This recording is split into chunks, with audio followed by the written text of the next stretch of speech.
Hello and a very good morning. Thanks for tuning on News 9 Live. I'm Kabir Naqvi. This is Varghese P. Abraham, and it's a big day because the Prime Minister Narendra Modi, he is touched down at the JFK. He's in New York.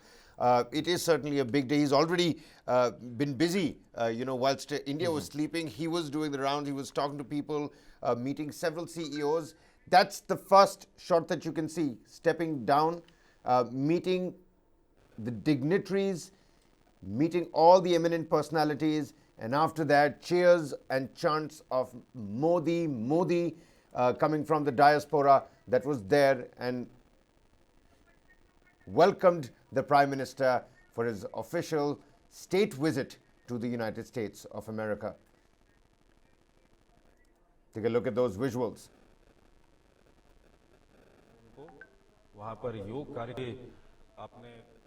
That's when the Prime Minister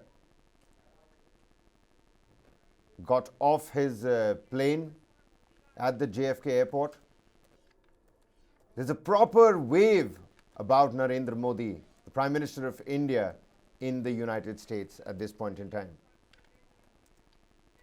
Several dignitaries that you can see lined up to greet the Prime Minister.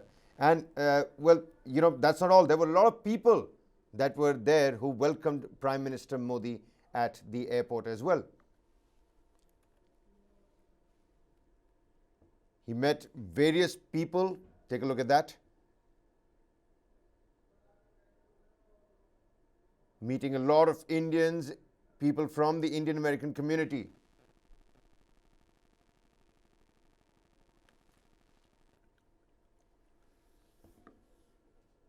Take a look at those visuals on your screens. Waving, everybody trying to catch some sort of glimpse of the Indian Prime Minister. Chants of Modi all around. And after meeting the diaspora, you know what, Varghese? He met various eminent United States personalities as well. That's there, the Prime Minister on the streets of United States, New York specifically, waving to the community, the Indian community that has come out, hit the streets.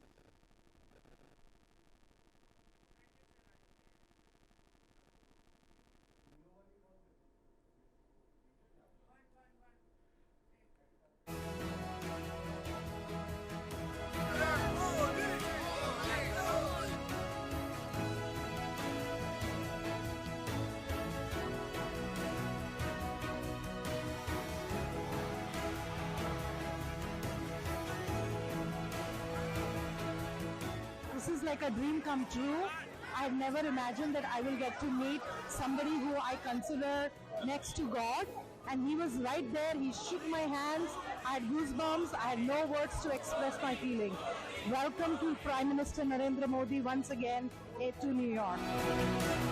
It was amazing to see him. And this was my first time, so it was lovely. Today I'm showing you these pictures about 14 years ago that he came to inaugurate our Maniba Bhavan in Maninagar, Ahmedabad, and that was a very good event that day. I'm so happy today he signed that paper. Modi is coming to U.S. I thought it'd be really cool to make a piece like this. That's really powerful.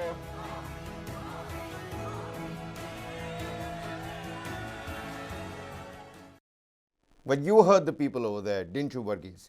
And these are shots of the Prime Minister now, sitting and talking it out with eminent personalities, various CEOs.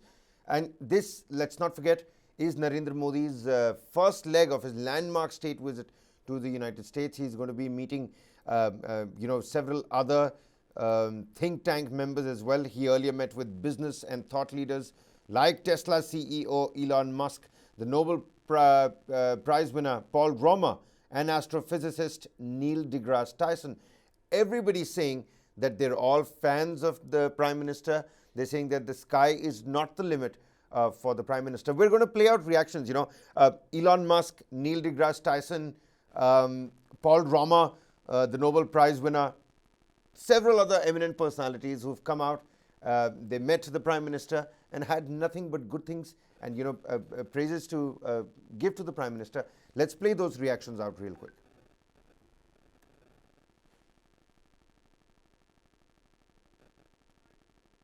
it was sort of following upon Prime Minister's wonderful speech in New Delhi at the Global Buddhist Conference about a month ago, I guess now. And I'm 82 years old, so for me time is very, very quick. And he gave a marvelous speech about how India is not an aggressive country, defends itself, of course, but it's really a country of ahimsa and peace. But nonviolence doesn't just mean let the bad guys do whatever. It means to defend yourself, but not aggress against them. And he made a speech like that. And I told Prime Minister that my Hindi is very bad, and I'm so sorry. It's because I've always been living, when I've been to India so many times, but I'm always with Tibetans, so I end up speaking Tibetan. And then Indian people all speak English, so then I don't get to learn. I do know Sanskrit, and I love Sanskrit, totally. It's a great mother language. But don't speak Hindi. But I told the Prime Minister I can tell his eloquence when he speaks in Hindi, even though I don't really know all the words, but I can get his main feeling, and I think that's wonderful. Right. And that's so I enjoyed very much. And he asked me if I had heard from anybody anything that he might know. So in a way, he asked, when I was in Delhi and so on. And I only mentioned that I think people in the whole world would be very excited if he made a little more strong statement about the invasion of Ukraine and disapproving of that, unlike Xi Jinping, who is like a big autocrat and has to tell Putin to go ahead. Meanwhile, Russia is really in trouble, And so India has old friendship, and I don't mean some extreme thing, but he might just mention how, invading another country is not really a good idea in some way, and it's against Indian principle, although they remain friends of Russia, something diplomatic like that. And I think that people in India would respect that very much if he spoke up like that. And worldwide, of course, it would be historic that India, in a time like this, which is a very critical time, stood up for the principle, it's what it's known for, which is gentleness, ahimsa, and not to mention Mother Goddess. I was delighted to spend time in the company of a head of state who is as scientifically thoughtful as is Prime Minister Modi. So many leaders of the world, I think their priorities might be out of balance with what it needs to be going into the 21st century with all of the challenges we have in civilization. The solutions are going to come from innovations in science and technology and engineering and math. And it's very clear to me that he cares about all of this. Obviously, he reserved his conversations about space for me, and I guess Elon was here a few minutes before I got here. But it's clear that space matters quite a bit to the Prime Minister. And I reminded him that space is a kind of a gateway field in the sense that we all love to watch a rocket launch. Okay, so now you say, well, where's the rocket going? Oh, it's going to Mars. Oh, I care about rocks on Mars, so it'll attract a geologist. Oh, we're going to look for life on Mars. It'll attract a biologist. Well, we need an engineering camera. We'd get the engineers. And so all of these branches of science issue forth from an interest in space. And Prime Minister Modi knows this. So I was delighted to hear about future programs that he has in mind, where to stimulate curiosity among children, school children. The school children are already curious. I made sure to drive that home, and I think he knew that. But how do you retain curiosity going forward? And so he has plans to build these curiosity centers. He had a different word for it, I forgot. Places where your kids come and they just play, but they're playing with things that explore nature, or the laws of physics, or chemistry, or biology. Therefore, the natural world becomes the playground, not just some toy made by a toy manufacturer. That's a form of playing, but if as a child you're playing with things that matter in nature, you're going to end up a different kind of adult. You might even end up as a scientist. Well, I'm actually incredibly excited about the future of India. I think India has more promise than any large country in the world. The takeaways from the meeting. Takeaways from the meeting. He really cares about India because he's pushing us to make significant investments in India, which is something that we intend to do, and we're just trying to figure out the right timing. In a nutshell, it was a fantastic meeting with the Prime Minister, and I like him quite a lot. He visited our Fremont factory several years ago, and so we've now known each other for a while. So how do you see Prime Minister Modi's leadership role as far as making technology inclusive so that digital infrastructure can be created? I can say he really wants to do the right thing for India. He wants to be open. He wants to be supportive of new companies, and obviously, but at the same time, make sure it accrues to India's advantage, which is, obviously that's the job. I'm saying I am a fan of Modi, so I have to say that. What are your future plans personally? What do you look at as far as investment in India is concerned? Yeah, well, I think there's a tremendous amount of potential for all three pillars of the sustainable energy future. The three pillars being sustainable energy generation through solar and wind primarily, and obviously India is great for solar, and the amount of land area you actually need to generate enough electricity to power India is very small. I believe it'd be probably 1 or 2% of the land area of India. So it's very doable. And then you need to pair that with stationary battery packs because the sun doesn't shine at night. And then you need electric vehicles. And then you have a sustainable energy future. And I think it will, the interesting thing people will find is that this is a lower cost way to go as well. That may surprise people. And we're also hopefully looking forward to bringing Starlink to India as well.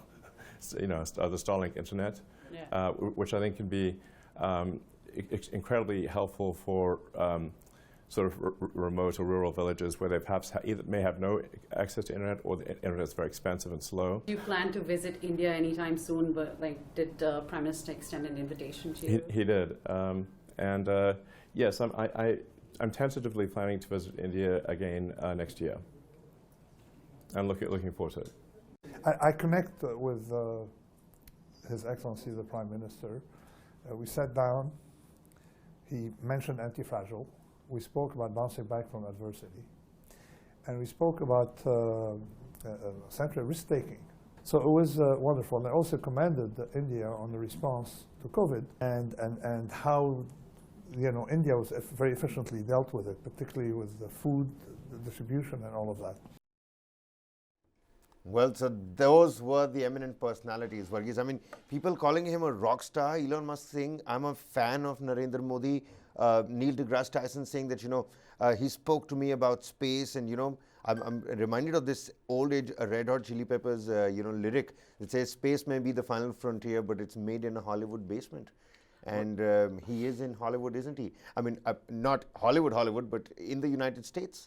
Well, a lot of people are comparing this with a kind of watershed moment in India's diplomacy, and probably they are also comparing with at a time when Nixon had made that big leap of faith with China in the 1970s and visited China. So here, what probably a reverse of Nixon is what we are saying, where we are being invited to the United States, and probably Prime Minister Modi is also taking advantage of a huge global vacuum. What is this global vacuum all about? This global vacuum is about being the second supply house of the world when it comes to critical tech, when it comes to manufacturing, when it comes to ensuring that as a democracy we carry out with the security work as well. When I say security work, it might sound a little crass, but actually it is a security work when we are looking at the Indian Ocean region. So we are asserting ourselves as a country, not in terms of threatening, and that is what clearly some of these eminent leaders who had a thought with Prime Minister Modi, especially after the interaction, this is what exactly a foreign policy says, that we are a rising power, or rather we have risen to, as some experts would say. And when we, in that, of course, when we are on that trajectory of rising or risen, as we would call it, the thing about it, Kabir, is that we have reached a place where it comes to the point where we have to assert militaristically as well. And we are looking at, that's why when my statement saying that we have to look at the security aspect of this, and it's a huge security wing we are looking at. We are looking from the Gulf of Aden to the Malacca Straits and the whole of Indian Ocean. All right, this is the kind of security we are looking at. And the US is now having pivot to Asia policy, which is to say that their focus is now moving completely towards the Asia Pacific region, and they see India as critical. Kabir, yesterday I was in fact telling you about how the arch around China is very important to be looked at. You have a strong Japan and South Korea, and at the down south you have India, and the US also has those interests at play. So as an arch, whether we will be able to cover that security aspect as well. So all these things have in fact come together, but of course India saying that they are not against any other nation. This visit should be treated as a bilateral visit. And let me give you some statistics into this. This is Modi has already visited the United States 6 times during his time as the Prime Minister. He's met 3 US presidents, and this is his first state visit, which is an honor that has been reserved for India's closest allies. US's closest allies. So it is that is why I call it a watershed moment when it comes to India's relationship with the United States, because India's relationship with the United States has been treated with a huge sense of mistrust that has happened. You know, the warmer the ties grow, then suddenly there's a factor that would create mistrust. And last time the ties were in fact warming up at this level during the time of Bill Clinton is when we had the nuclear explosions that India was bound to have carried out because of security concerns. And after that, there has been a kind of a chill that came in, especially when it came to tech transfer. What we are looking over here is that the Prime Minister is interacting with the thought leaders in the United States. And when we say thought leaders, these are people who are speaking about how the United States should be in the coming century. So their thought processes are going completely into a futuristic vision. Where we can help the United States in that futuristic vision, what is the talent that we have in that futuristic vision is what the Prime Minister right now is trying to leverage upon. We are talking about high-end technology products coming up in the future, and therefore I think we should be looking into it. Take a look at this, lightweight aircraft that's carrying that big banner all across that iconic skyline. And that big banner, well, see for yourselves what is written on it. Historic state visit to the United States of America, Narendra Modi and Joe Biden's picture over there. The global duo, like people are talking about already. And he had some of those really candid moments as well with Neil deGrasse Tyson, them sharing some excerpt from the book and, letting out that candid laughter. Robert, Thurman coming there, giving him a stole. We've seen that as an Indian tradition back home, which, when a chief minister visits another state, the dignitaries are accorded with this stole. Robert Thurman gave him that. Elon Musk says that, I've been a fan and I've been extended that invitation. I'm going to go to India. So many potential investment opportunities, so much that's on the line when it comes to, closing down on defense ties as well, transferring of technologies. But the people, take a look at this. Look at their chants. Well, the happiness. I was listening to some people. They've been there for the last three decades. And now they're seeing an Indian Prime Minister who's coming there. The thing about is that India's diaspora has always been a strength when it comes to India's foreign relations as well. Indian diaspora has been a model diaspora for a lot of countries, and in the United States they are considered as a diaspora. 4.9 million of them is considered to be a diaspora that has been more successful than other ethnic groups and have contributed to the US economic growth. Now it is not only here. We look at the Middle East, we look at the Americas, we look at Latin America also, we look at Australasia. All places where the Indian diaspora has been able to settle down. They have contributed to their adopted country's economy. Now, where are the areas that they have in fact contributed in? They have contributed in mostly when it comes to healthcare, which is again a high-end job that we are looking at. We are looking at healthcare professionals from doctors to nurses. Then we are also looking at the tech situation, where many of the tech valleys have Indian founders. Many of the tech valleys in all the countries where the Indian diaspora has settled down have tech founders, and they are also ensuring ensuring that they pick up big positions in tech companies. I mean, I don't need to tell you who's the head of Google or other tech companies that are there. So already the Indian diaspora has created that leverage that the Indian diplomatic community has been taking advantage of right now, because we are at a crossroad of global economy where we are looking at probable recessions in Europe and in the West. But at the same time, we should also see how this leverage when it comes to economic relationship with the United States can be taken, because the United States is looking for partners beyond its traditional focal point on China. Absolutely. There's a Sar restaurant in New York where millets have again come in fashion. There's a gourmet take on millets. I just saw those visuals as well when Prime Minister was speaking to those restaurant owners.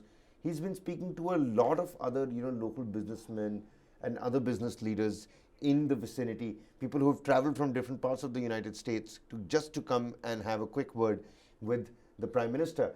Falguni Shah, who's an Indian American singer, will play her reaction out quickly, and of course several other top thought leaders like soil scientist Professor Ratan, Ray Dalio, several people that the Prime Minister spoke to. Also Atul Keshav, who's such a huge figure when it comes to the Indus X. The inaugural summit of the Indus X took place, where you had defense startups from the United States and India coming together on one platform. Let's quickly play out what Falguni Shah, Ratan, Ray Dalio, Atul Keshav, what they have had to say on the Prime Minister's visit. Well, it was very joyful. We inaugurated our song that we wrote together, and he really liked it. So obviously he was asking my son more questions. What are you going to be when you grow up? Are you also a musician? Do you like music? And yes, and it was just so nice to see him, because we worked together so closely for 6 months, and he was in India, we were here, so he loved the album cover, the single cover. So he's like, it's very nice. It was just joyful. He just loved the song. He's like, let's hope that a lot of people benefit from this song, and that it really touches a lot of souls, and the cause is taken care of. It was an excellent meeting. He listens, and he has made us very proud of being Indian. I specifically talked to him about how to make agriculture a solution to climate change, how to grow carbon in soil and land so that farmers can get income out of it, how to make agriculture nutrition sensitive. It's not only just calories, but also micronutrient, vitamin, small iron, zinc deficiency, which is a serious issue. So how to make agriculture food a medicine, food as a medicine through soil health. How can soil health improve the health of human, plants, animal, and the environment? This is called One Health concept. So we hope, I myself from Ohio State, that we will have an opportunity and honor to serve India through the policy that Shri Modi ji had. Well, I'm honored to be at the meeting because Prime Minister Modi is a man whose time has come at the time that India's time has come. It's very analogous to when Deng Xiaoping opened up and reformed China, 1978. And so the potential of India is enormous. And you have now a reformer, a radical reformer, who has the ability to transform it and the popularity to transform it. So I think India and Prime Minister Modi are at a juncture in which there's going to create a tremendous opportunity, tremendous changes in India that are going to be really startling.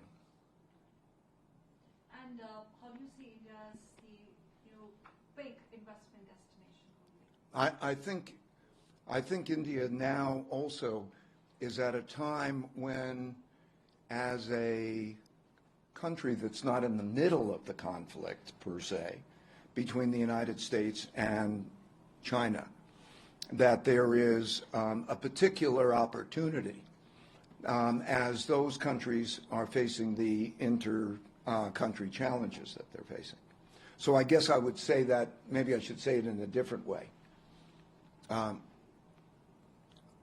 I think not only is India at the brink of this great breakthrough in terms of reform and potential, and it has all the ingredients when I do what does it take to make a country make those moves, but in addition, the changing geopolitical world landscape lends itself to also India playing a major role, because the challenges that both the United States and China are facing internally and then with each other also play an important role for India to be able to take advantage of opportunities. Ambassador Garcetti, with Ambassador Ranganathan, with Representative Ro Khanna, and so many friends, including my dear friend Admiral Harry Harris. We had Vivek Lal and others from my board. We are trying to help the U.S. and India develop the strongest possible defense ties for our shared strength and shared deterrence, and frankly, shared prosperity of our two countries. This is part of the ISET, the Initiative on Critical and Emerging Technologies. We're very privileged and honored to have helped launch ISET here at the Chamber, and now also launching IndusX here at the Chamber. And it's part of, it's our contribution as member companies of USIBC to advance the vision of the United States and India for the state visit. The state visit is the strategic, economic, and technological convergence of the United States and India in ways that are going to be really magnificent and good for all of our people. So I'm really excited about the state visit. I feel like I've worked toward this for much of my professional life, and I think that Prime Minister Modi and President Biden have shown real leadership in bringing our countries to this level and then taking us to a next great level.